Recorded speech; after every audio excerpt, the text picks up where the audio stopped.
In the Sea is a production of the University of Texas Marine Science Institute at Port Aransas and is available as a weekly podcast at scienceinthesea.org.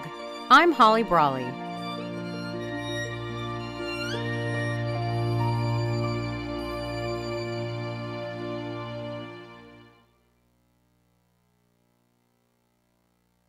You're listening to an encore presentation of this program, KCAA, the Inland Talk Express.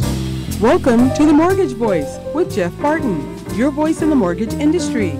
Each week on this program, Jeff and his guests share their expertise, personal anecdotes, and the latest industry news to keep you in the loop. Now, to provide you with insight and help you navigate the consistently changing world of real estate lending, here is your host for The Mortgage Voice, Jeff Barton.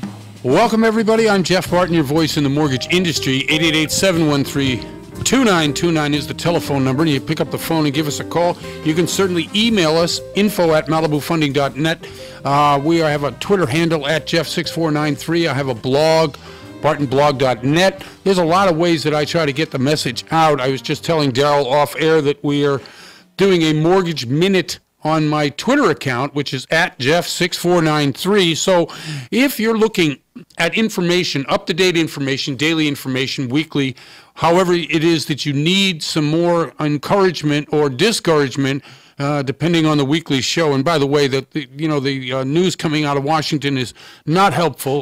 The economic news is vague, if best. So if you're looking and... Yeah, anyway, I'll get to that. I'm Jeff Barton. Thanks for listening to the show. KMET, KCAA, and K-Tahoe are three affiliates, and we're on at KCAA on three different signals. They have a couple of FM signals. This is all out in San Bernardino and Riverside counties. We do hit L.A. and Inyo and some of the other areas, and certainly up in the Tahoe area. Great skiing. Daryl, you've been up there recently? What's happening up there? No, I've been keeping an eye on it. Yeah, there's lots of snow. Lots of snow, and anybody in the local area knows it's been raining like heck. A lot of road closures. Fires ripped through my area, and now we've got mudslides. So California is full of a lot of different things. I actually wrote an article, and a very long article for LinkedIn, a couple days ago. I didn't get a lot of response, but I didn't expect to. Usually, and maybe you find this true out there, and maybe Daryl can comment, when you're commenting on social media, unless it's of a certain ilk in a certain vein, you're not going to get a lot of reaction to it. Like if you're contrarian, you will. If you're trying to pitch a point that's either for or against something, but anything outside of that, you're not going to get anything. If you try to state something as fact and it's just historically off center by half a degree, right, people go nuts. Yeah, right. But if you take a position that is contrary to the norms of society, yeah. Well, so what I did, and this is what I believe. Okay, what I said. Oh, there we go. We got phones ringing already. What I said was, the economy is gonna have some problems late this year. And I said that we're probably going to see a recession in late 2019, early 2020, before the election. And there's a number of reasons for that, a number of reasons why I think that. But predominantly, it is about what happens in an economy where we've got guarantees for some, yet the entree to some of the higher paying jobs is going to cost you. And what do I mean by that? I mean, if you're out there right now and you're thinking, okay, I've got a son or a daughter or grandson, granddaughter, or even myself or my husband or wife or significant other or any friend, and they all want advanced degrees in order to go and get the highest paying jobs here in Southern California or in the tech world up in the Bay Area or any number of professions that require it, you got to spend big money to go out there. I mean, I'm not kidding. If you're going to get an 18-month Master's of Business degree, it could cost you upwards of $50,000 to $100,000. And if you have started from, a undergraduate degree all the way to the master's, it could cost you over a couple $100,000. It's easily, yeah, right? Easily. The undergraduate will normally cost you more than the master's because the undergraduate's 4 years and the master's 2. That's right. Yeah, that's right. There's huge differences. I went to Cal Lutheran. Right. Thought about Pepperdine, but it was twice the price. Right, and I think that is what is dictating what's going to happen. In Los Angeles area, for instance, and it's happening all over the country. It's not just here. It's happening in a lot of places. The mandated $15 an hour, right? Okay, so you say, yeah, it's $15 an hour. But entry-level jobs in this country have gone the way of Sears. And you may have seen Sears is about ready to go BK. And they're almost being, out of business, which is unbelievable. Well, pretty much. And plus, Sears' number one business is real estate. That's, like McDonald's. So what happens to the entry-level person when they get out of high school? Where do they go for a job? How do they get a job? Because what happens if at McDonald's or any number of other smaller businesses that employ high schoolers, they now have to, pay $15 an hour, or soon will in many, many major cities.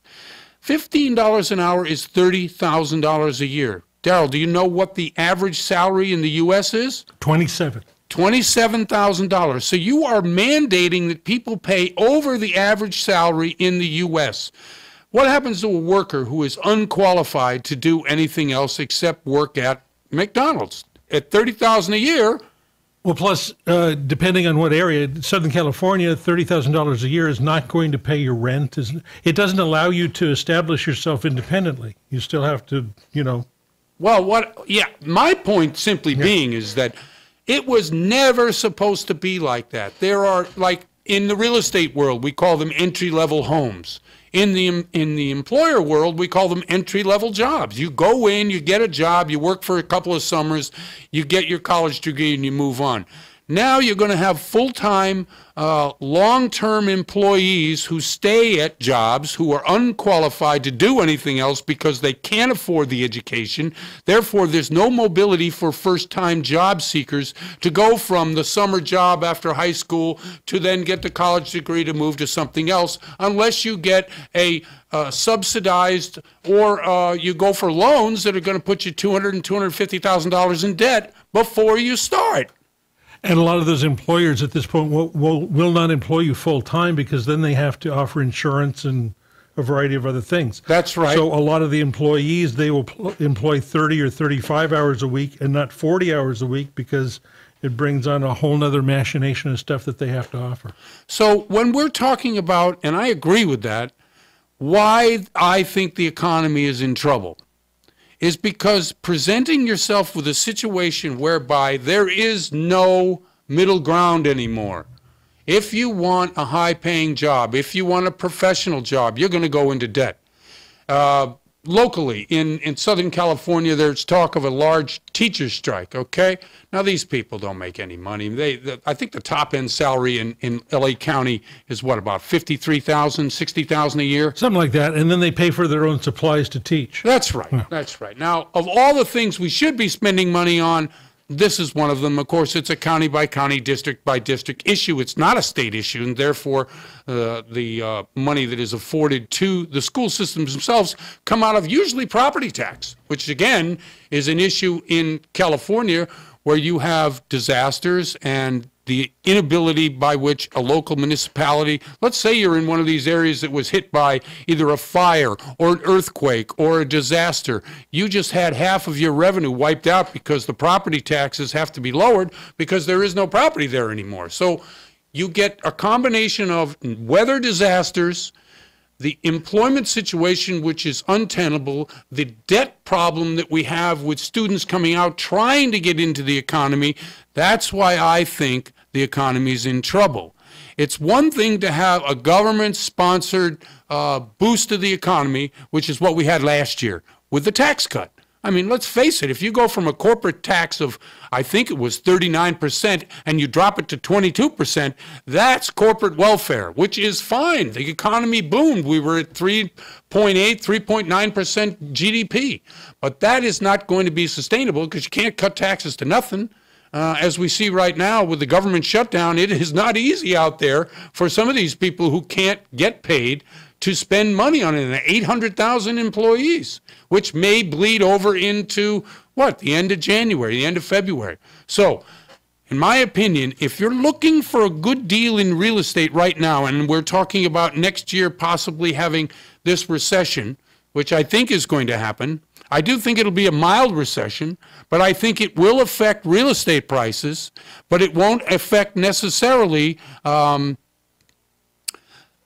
mortgage rates. I think we're going to see mortgage rates rise this year, maybe not as rapidly, and we'll get into that maybe a little bit later on in a different segment.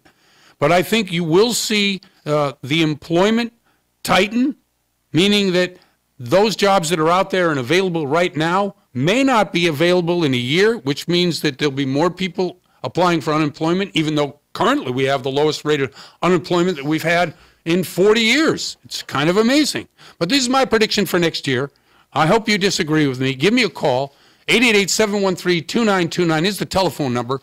And disagree with me so we can have a nice, healthy discussion about what's happening, because it affects your ability to get a mortgage and your ability to buy real estate. I'm Jeff Barton, your voice in the mortgage industry. We'll be right back. You're listening to The Mortgage Voice with Jeff Barton. We'll be right back with more in just a moment. For more information on today's topic, email Jeff Barton at info@malibufunding.net. Now, back to The Mortgage Voice with your host, Jeff Barton. Welcome back, everybody. I'm Jeff Barton, your voice in the mortgage industry. 888-713-2929. Telephone number. Pick up the phone. Give us a call. Talk about real estate. Talk about all things that you need to know about real estate, about mortgages, about things that are going to affect your decisions positively or negatively. And I think you really got to weigh out a lot of the options this year. It's an interesting year, both in real estate and in mortgages. I wanted to bring a few people to the show today. Julie Peisner is with us, and she's with Sotheby's International up in the Bay Area, up in San Francisco. Julie, how are you? I'm well, thank you. Okay, excellent. Holidays good? Everybody good? Yeah, we're just getting back into the swing of things. Right. Kids back at school already? Kids are back at school, yay. Okay. I know. It's like the vacation doesn't begin until the kids go back to school. I often say that. I know. It's a lot of work, Yeah, it is. 2 whole weeks. Yeah, it is. It's a lot of work. Okay. Tell me, what is happening in the Bay Area in terms of both availability and prices for residential real estate? So, right now, it just, it always slows down during the holidays, like right before Thanksgiving usually. Right. You start to see inventory taken off the market because nobody wants to buy during the holidays. Right. And but historically in San Francisco, the spring market really starts quite early, okay. Usually around the end of January, early February. So although right now it still seems a little bit kind of slow starting, we're starting to see a pickup in the inventory of, right. a lot of things that were taken off the market during the holidays are now coming back. And, usually, like I said, historically, this is the hottest market is usually in the early spring. That's when you see the spike in prices and lots of multiple offers. With the volatility that's been going on this last quarter and, just in general, market slowing down, it's hard to tell what's going to happen. And, of course, you can't, see the market until you've passed it. Of course, yeah, it's all hindsight. Yeah, it's all hindsight. So I think, as you're probably aware, there's a lot of kind of uncertainty going on, especially with, the market volatility and the government shutdown right. and everything like that. I think buyers are very cautious right now. Agreed. But, the upside and what I tell my clients, which I believe, is that, if you look at real estate historically, it has always done well if you hold it for long enough. Mm-hmm.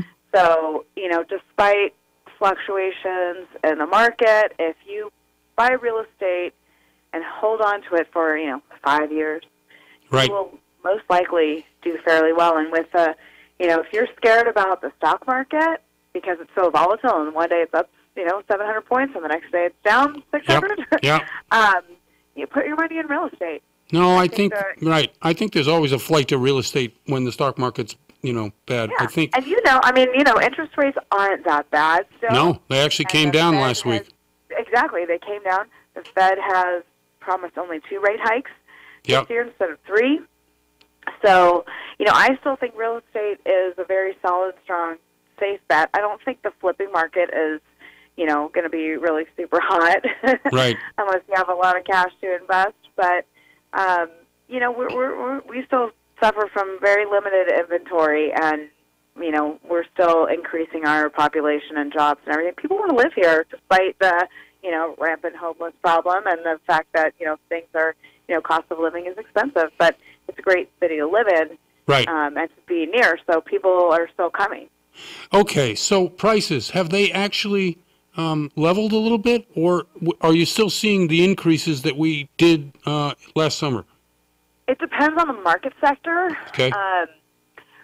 Prices have definitely come down in what we call the luxury market, which is like $1.5 million and over. Okay. And there's like 3 segments of that market as well, like from $1.5 million to 3, and then 3 to 5, and then anything over 5 is kind of like a different game.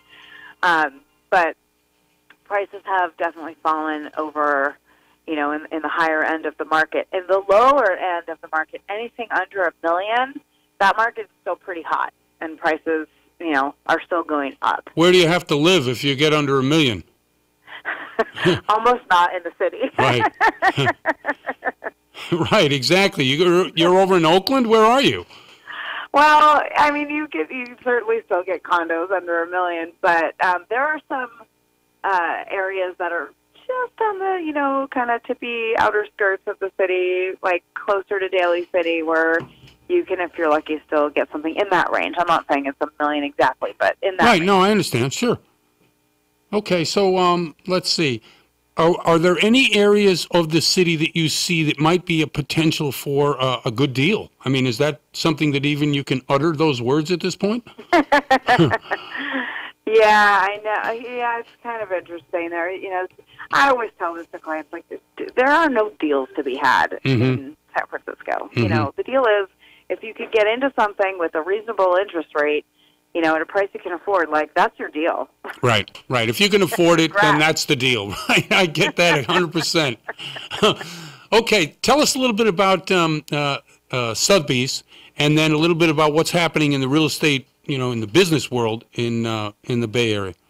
Yeah, well, I recently moved over to Sotheby's, so now we're, literally at the top. It's, right. very high-end luxury brokerage, and we only have one office in San Francisco, which is great because Compass, the powerhouse real estate company based in New York, has come to town and swallowed up a lot of our independent, smaller brokerages, which, it still hasn't really. It just happened in the last 6 months, so it'll be interesting to see how that shakes out. We've seen some attrition to other companies, sure. And they're like the 800-pound gorilla now. And I'm not saying that they're bad. They're a very high-tech firm, which is very interesting. But so that's kind of what's going on in the real estate world in San Francisco. But I'm happily at a company that's been around for generations and right. services, luxury properties and is at the top of their game. So I'm proud to be there. I've seen an entry into the marketplace of a lot of different discount realtors. Is that taking hold up there, i.e., you do all the work and don't pay commissions and nothing like that? Really. We try to keep them away because you know what? In San Francisco especially, it is such a high needs, very intricate market where there are so many different property types. Right. That you really need a good agent to navigate all the ins and outs for you. And, we do have Redfin. They're probably one of the bigger, right. The discount brokerages. But they don't do a big market share. And they mostly, I would say, represent the buyer pool and not the seller pool. Right. I think there's more, it's easier with the buyers because, they don't expect as much and it's easier to them. It's a tough business to be in real estate here, and so I think those, the discount brokers stay outside of the city. There are, like in East Bay, South Bay, they exist more out there, where it may be a little bit easier, but this is, it's a pretty complicated market here. I agree. Hey, Julie, shout out your phone number for those who are looking for a terrific agent up in San Francisco. 823-0824. You can text me, too. Excellent. Okay, so we have about a minute left. Give me your idea as to where we might be headed in terms. I've predicted a recession later in the year, and how that might affect real estate prices. I think everybody's waiting on this recession to happen. Right. And I think, a recession in hindsight, I wish I had bought in, something in 2008-9, because, we'd be very happy right now. Right, so exactly. You would be very happy. Point to it being a great buyer's market this year. Yeah, I think that's the upside, right? We're always looking at the downside, but the upside is, hey, if you've got money, maybe wait a little bit and buy when the prices come down. Exactly. And you can never time when the bottom's going to be, but right.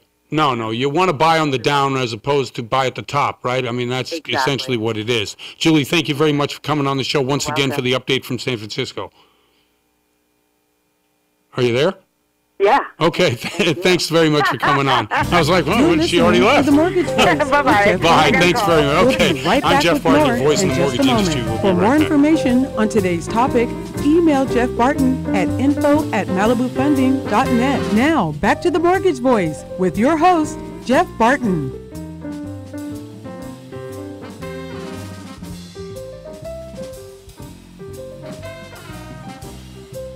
Welcome back, everybody. I'm Jeff Barton, your voice in the mortgage industry. 888-713-2929. That's the telephone number. If you pick up the phone, give us a call. We can help you answer questions that you have right now about whether you're going to get that house that you've always wanted, whether you want to sell the house, what you're going to do with the overflow of money. Maybe you should buy that investment property to get you some residual income into your later years, or maybe you just need to take money out of your house in order to pay for that college education for yourself, your son or daughter, your grandchildren. There's all kinds of things that you need answers to, so give us a call, 888-713-2929, and that's our telephone number.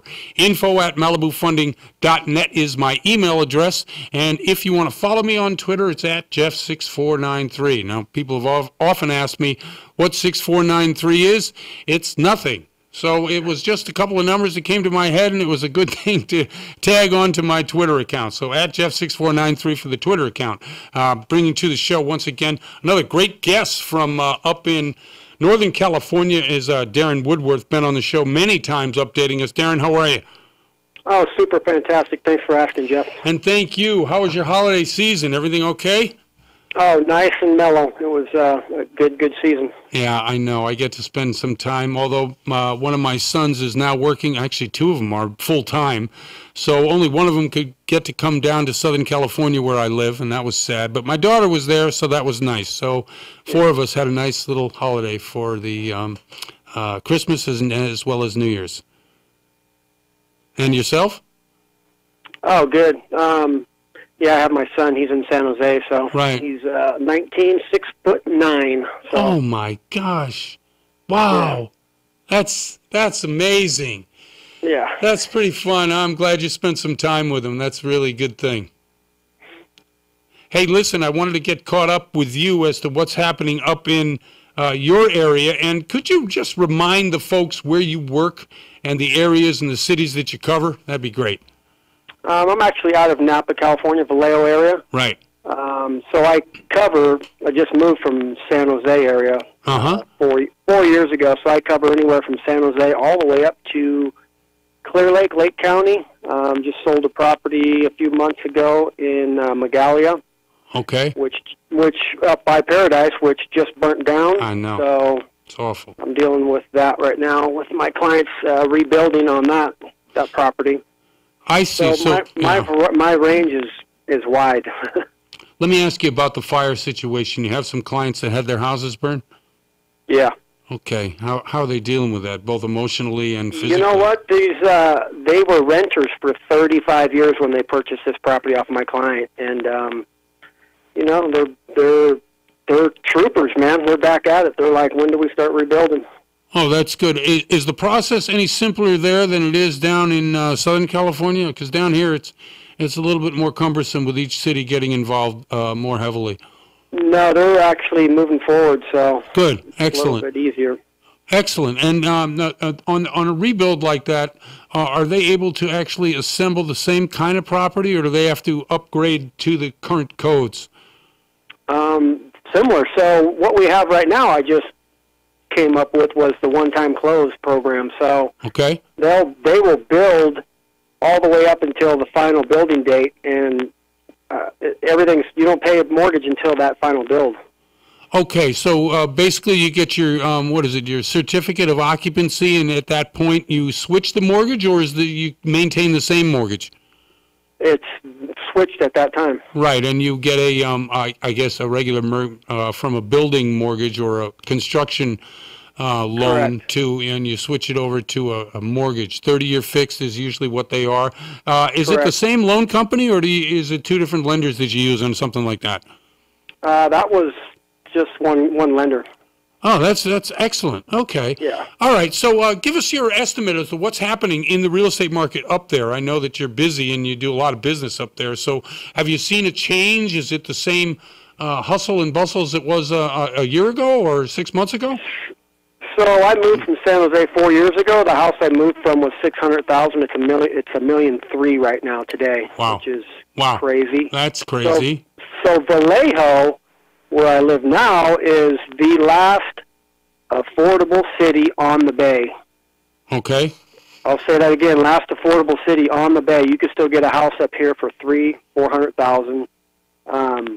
You could get on the ferry right here at the marina and get to San Francisco in 40 minutes. Wow, that's great. Minutes. Yeah. And actually, they're building out the marina right now. They're building out a senior center living, and then a river walk with a park. And once that gets built out, I see Vallejo turning into something like Alameda used to be, where you could buy something for $100,000 and now you can't buy anything for $1 million. Wow, that's amazing. Yeah. Now, how do you get to Vallejo? Because I'm from down here, I don't know. So Vallejo's right off of Highway 80. Okay. So we're right 40 minutes past Oakland, 50 minutes past San Francisco. Okay, so the next city up is Napa, California. I see. Very well. Yeah. So basically, the prices are good right now to get in, and like you said, it's an affordable place. Are they building a lot in Vallejo? Obviously, you said the marina, but are they building homes? Mare Island's starting to get built out right now. Mare Island was a naval base, for a while, so now they're starting to build that out. So once that starts getting built out, the affordability will be history. Okay. Now, we've heard talk of recession. We've heard talk that prices overall are dropping, although real estate mortgage rates have dropped in the last week or so. We have seen them on the rise. How's this affecting what you do in your area? So I'm a realtor and a loan officer. So I have a listing in Napa coming up at $585, 4-bedroom, 2-bath. Mm-hmm. That'll go on the market February 1st, and it'll be sold within a couple days. So the market up in Napa is not hit hard at all. So. Well, that's still in a wheelhouse for a lot of people, right? $500,000-$600,000 range. I mean, a lot of people can afford that, especially those that are, having pretty good jobs. Do most of the people in your area work in the area, or are they all commuting? It's half and half, really. Mm-hmm. So Vallejo is $300,000-$400,000 right now for a 3-4-bedroom house. Yeah, that's very good. How are the school systems up there for that? Schools are struggling, but now they've got the charter schools that just came out, so. They're revamping the school system, so that's changing a bunch. Yeah, I know. There's a lot of talk down here in Southern California of adding more charter schools, and of course the unions are against it, and a lot of the teachers are a little bit afraid of it just because it's something different and new. Where do you fall on that, and how are your customers reacting to one or the other?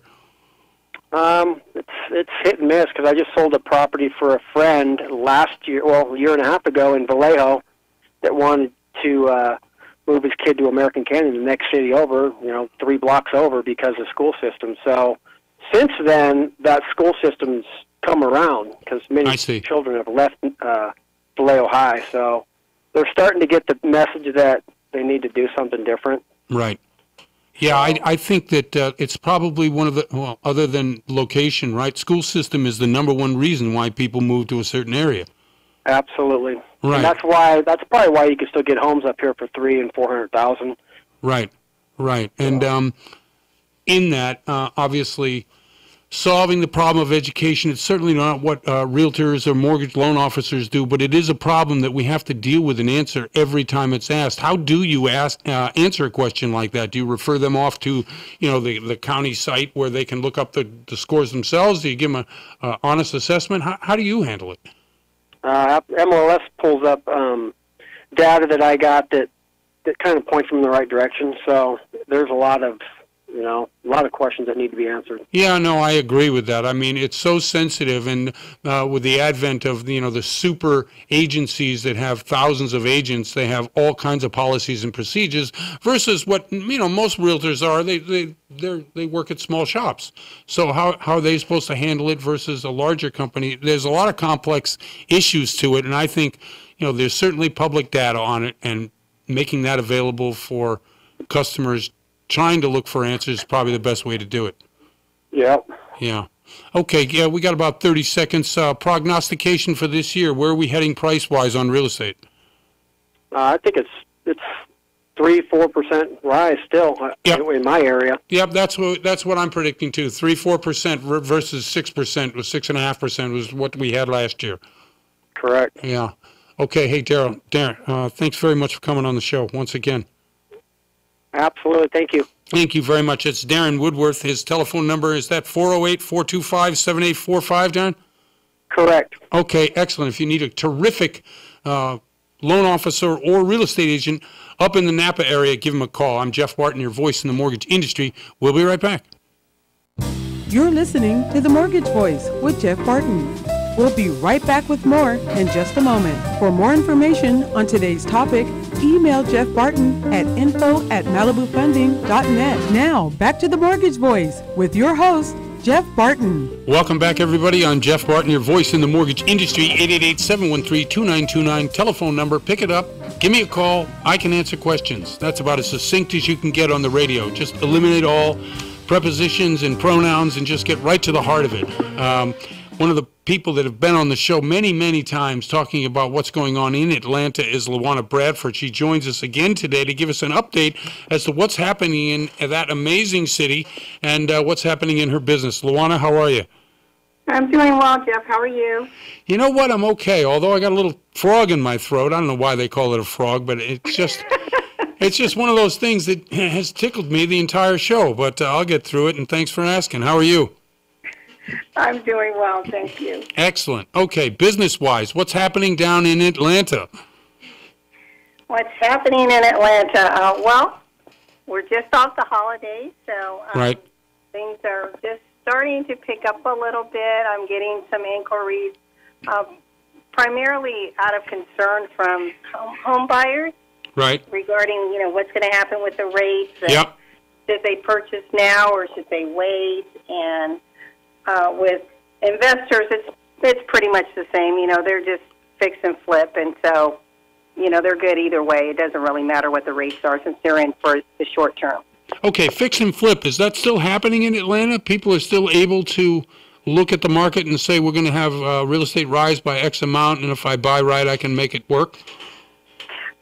Yeah, they are. It's happening more so in the suburbs because, within 285, yep. People are still trying to find good deals, but it's like looking for a needle in a haystack. Yeah, I know. I've talked to a couple of other people on the show today in distant cities, and they tell me the same thing, that if you're looking for a deal, there is no deal. Getting into a house is the deal, but... Right, yeah, because it's a seller's market right now, so... Okay, and if you're saying suburbs, give me the name of some cities that you may be able to find something that you could fix and flip. Oh, gosh, going out as far out as Ackworth, in Duluth. Okay. Marietta, those are some areas, Fayetteville. Yeah, wow, that's far. Yeah, and it's still considered Metro Atlanta. Well, but you're not in prime real estate anymore. Okay, price-wise, where are we heading in the metro area? I mean, are we seeing the appreciations the same way we saw them last year, or is it like a lot of cities, the appreciation is going to be tempered? It's projected to be tempered, but we're still climbing. Oh, you are still climbing. So the demand is high, and people are still looking to buy. Right. They're expecting, well, the latest that I heard, Fannie projection within the Atlanta market was about a 4.7% increase. Is expected for 2019. Okay, that's very similar to what I just talked to a real estate agent up in the Bay Area, as well as up in Napa, and certainly in San Bernardino Riverside. We're about the same, 3.5 to 4.5%, which isn't 6.5%, which is what it had been the last 3 years running. So it is coming down a little, but it's still rising. Yes. Okay, employment. What's happening with your area in the employment sector? I'm nervous about, just an impending, and I don't know if you've even heard about this or thought about it, recession on the horizon, and how's it affecting employment? Or does it? Do you even talk about it? What's going on with that? I don't hear much about that right now. I know 2020 is like the anticipated date that we're going to slip back into a recession. Right. But the main concern is, with this recent partial government shutdown and the long-term impact it could have on the economy. Yeah, I agree. I was trying to explain why it's important locally to talk about national events. It's because, things that may not seem to affect you really do affect you, and they affect both the price of products you pay for, price of services you do or do not get, and so that always affects the bottom dollar and how much you can afford a house. Exactly. So, okay. You are you're obviously in the mortgage business, but you also do a number of other things. Can you explain to our audience some of the cool things you're thinking about doing this year? Some of the cool things that I'm doing. Well, one of the things is I am facilitating. I'm part of a national organization called Women's Prosperity Network. Mm-hmm. They're based out of Florida, and I facilitate the Atlanta chapter. And the exciting thing about it is we're focused on women that are looking not only to change their lives, but the lives of their family and the communities that they serve through improving their economic buying power and influence within the marketplace. And one of the things that we want to do this year is actually host a seminar that's tailored for women to help educate them on real estate, whether it's looking to buy as a homeowner or looking to invest, and what does that mean as far as aligning that with your long-term portfolio? Okay. People who come to these events are business people or consumers? Business people and professionals, so okay. You have both. Okay, and are you looking to have these people invest or these people be in the mentor position? In the mentor position. I see. And so they go out into the community and educate people who might not necessarily have the information so that they gain confidence enough to try to invest in real estate in order for long-term financial goals? Exactly. I see. Okay. And what's the name of the organization? How would one get a hold of that? I'm sure people in the San Bernardino Riverside area where the show is being broadcast, as well as up in Tahoe, would be interested in something like this. Yes, it's womensprosperitynetwork.com. So that's womensprosperitynetwork.com. And they can look at where the different chapters are located. And definitely you'll see the Atlanta chapter, so those who are in the greater Atlanta region, if they want to tap into what we're doing locally, we'd love for them to be a part of it. And what do you do? You hold educational seminars, or you just train the people who come to the meetings to go out into their own particular sphere and spread the word? Sure. We have monthly masterminds locally. Okay. And the masterminds is where we're getting together, in collective thought to help. It's sort of like an iron sharpening iron to help propel us to the next level, whether it's in our businesses. So some people are just struggling with how do they strategically plan for their business, how they position themselves for growth, price point, marketing, social media, investments, financial positioning. So we literally you take a 360 look at a person in their business lane, and then we parallel that with individuals professionally. What are they trying to do in their professional line of work? Now, there are a lot of organizations for women by women, which I think is great. I mean, and it wasn't always like that. Do you think that empowering through these type of events is effective way to, I guess, get people interested in investing in something for their future? Because I'm always looking for ways to try to get people to understand that you can't get from here to there without understanding real estate, because that's how most people do it. Right. And yes, I think it is. I think it allows a more intimate platform to create that exposure, right. Understanding where people are, right. And then establishing, whether it's training programs, mentoring, coaching, avenues for them to take to then build from. And the other thing with the Women's Prosperity Network, so I was just speaking about what we're doing locally, but on a national scale, they have conferences and training. In fact, there's one coming up in London called The Business of Speaking, where they actually teach not how to stand up and speak like Toastmasters, but literally how to speak and ask for the sale.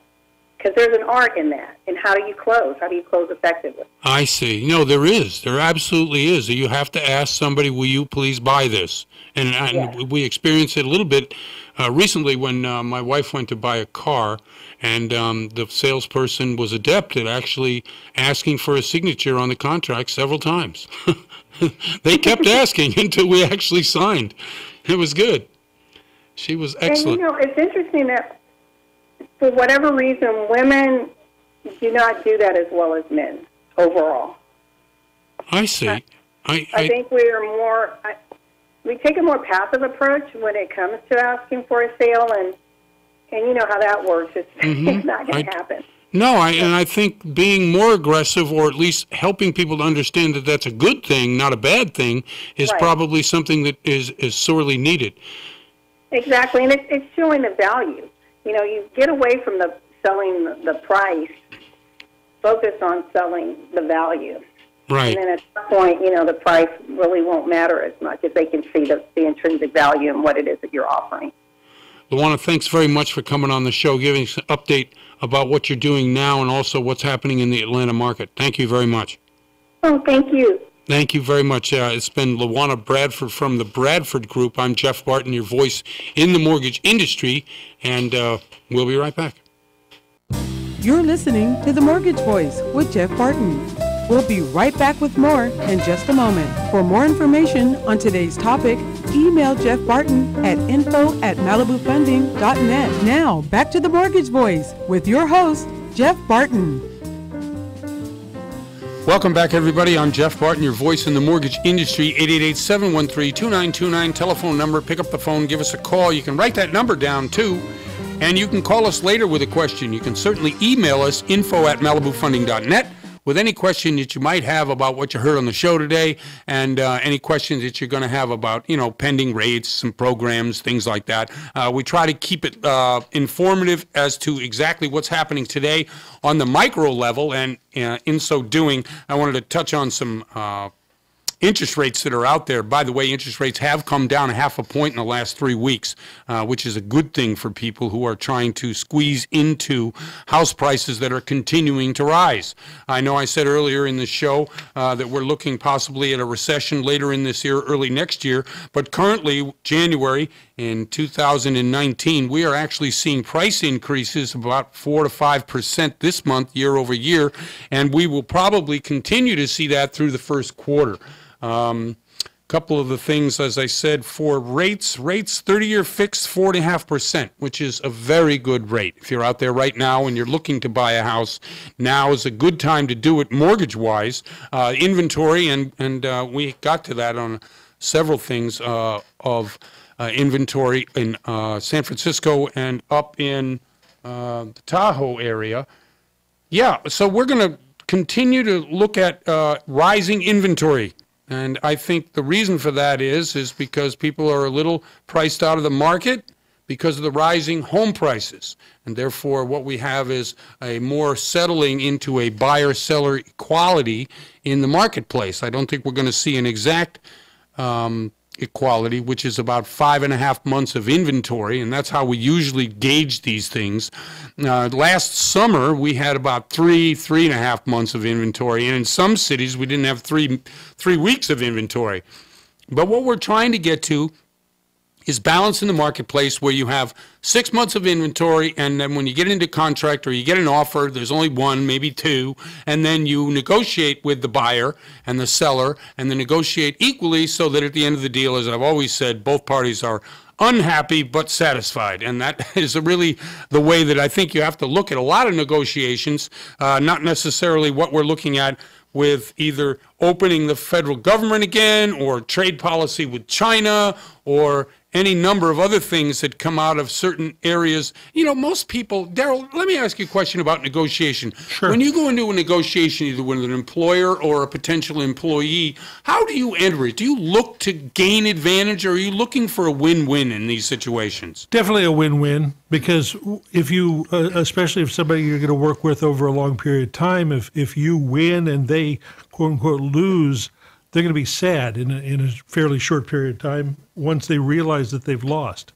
You know, one of the goals of negotiation is not to make the other party feel that they've lost, feel that they, you know, tell them what the advantage of their position is, that they've accepted. But once they figure out that they got the raw end of the deal, they're going to be sad. So, no, I definitely win-win is still very important. Yeah, I agree with you. I think that when we talk about what's happening internationally, and everybody goes, well, how does that affect me here in San Bernardino or over in Riverside or in Covina or, you know, Rancho or any number of communities in the area that we talk to? How does international trade negotiations affect my real estate here? Well, it does. It affects it in the way by which you may or may not understand. It's really simple. China supplies the U.S. with probably 60 to 70% of the products that you buy every day. And if those products are more expensive, that means that money that you could spend on your mortgage is now spent on products that you used to get cheaper, just because there's no trade agreement with China. You can say, well, what do you mean? I said, well, steel, for one thing. Cost of steel has gone up, and the reason steel's gone up is because China has slapped a lot of import tax on the steel that they either import or export back to the U.S. And the funny thing is, the U.S. will take raw material, send it to China, they will hone it into the finished product, and then they'll send it back to the U.S. in order to make the products, or vice versa. It's a very odd thing, and when they're calculating certain things like trade deficit, it gets really confusing, because the on-book, off-book calculations of whether it's hold, sell, or traded is really something that only a mathematician and an economist can figure out. So when you hear the numbers of the trade deficit is this or the trade surplus is this, I don't know if it actually affects the average human being. But steel prices do.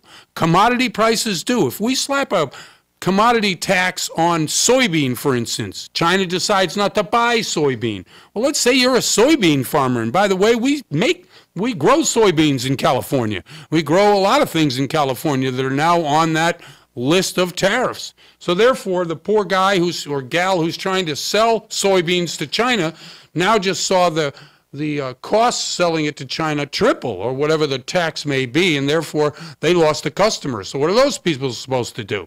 Yes, it does affect you. All of these things affect you. And in the negotiation that's going on right now with either China or the Congress over the wall or a number of other negotiated elements that the federal government is responsible for, yes, it affects your life. Yes, it is important. And when it affects your bottom line to whereby the money you used to be able to spend on your mortgage, you're now going to spend on this other nonsense, yeah, it as Daryl said, you begin to understand you're getting the raw end of the deal and you're not even in the negotiation. I think that there are certain strategies that, if they come true, are a good thing, but cutting taxes is only one way to help the consumer. Other ways are to try to make things as smooth and easy as possible. Now, we've got things in San Bernardino and Riverside counties, right? We've got manufacturing, we've got Healthcare. Healthcare is the biggest industry in California, by the way, and with 36 to 39 million people here in the state, we probably only have about 15 million of those people who are working, probably have 3 to 7 million people who are over the age of 55, and most of the medical expenses in Covered California? Is that what it is? It is. Okay, so if you're right now one of the lucky ones who was able to get onto the insurance marketplace and buy insurance, without the mandate that was to have been, continued, it was voted out last year during the Republican Congress, paying for your medical expenses, whether it's medication, whether it's doctor's visits, for those 3 to 7 million people. Now, we're talking about people on Medicaid. We're talking about elderly people on Medi-Cal. We're talking about children. We're talking about people who really can't afford it themselves. Yeah, unless we have a long-term solution in the healthcare in both California and nationally, it's going to affect your bottom dollar to go out there and afford a mortgage. You've got an elderly parent. You've got a sick child. You yourself need long-term care or have medicine that you need to buy each and every week. All of these decisions that are made at the federal level affect us here in California. And because our real estate prices continue to go up, affording it without the ability to be able to know exactly what your health care costs affects us. So these are kind of the problems that we deal with every day in California. You're dealing with it all the time, aren't you, Daryl? Yeah, and the sad part is that what they now say is if you can't afford to buy the insurance, we're going to slap you with a penalty for not having it. Well, which makes no sense. Well, the problem is that in order to afford health care, how are you going to pay for it? Now, I don't know if we should tax rich people more, but it's an issue and we have to solve it. Otherwise, as California age and the population here gets older, how are we supposed to handle that? How are you and I supposed to pay for health insurance and also pay for rent or the mortgage? It gets to be difficult. But if it's something you can't afford already, to go ahead and penalize you for not spending money that you don't have. You know what? It was a calculation in the program of Obamacare that was the worst thing, but the only thing that they could get to make the math make sense. So the math doesn't make sense, and people go underinsured, and people who are underinsured who show up and try to get health care can't get health care, or you have to pay for it because your taxes are going to go up. It's just one or the other. Yeah, they say, oh, it's just $5 a day. Well, that's $150 a month that some people just don't have, and that's the difference between being able to eat or not. And I think all of this affects how real estate, and this is one of the reasons why in California we're probably looking at 4 to 4.5% rise in real estate this year, as opposed to last year, which was 6.5%. It may even be less. Anyway, I'm Jeff Barton. I really appreciate you listening to the show today, and we'll see you next time. You're listening to The Mortgage Voice with Jeff Barton. For more on today's topic, visit www.malibufunding.net.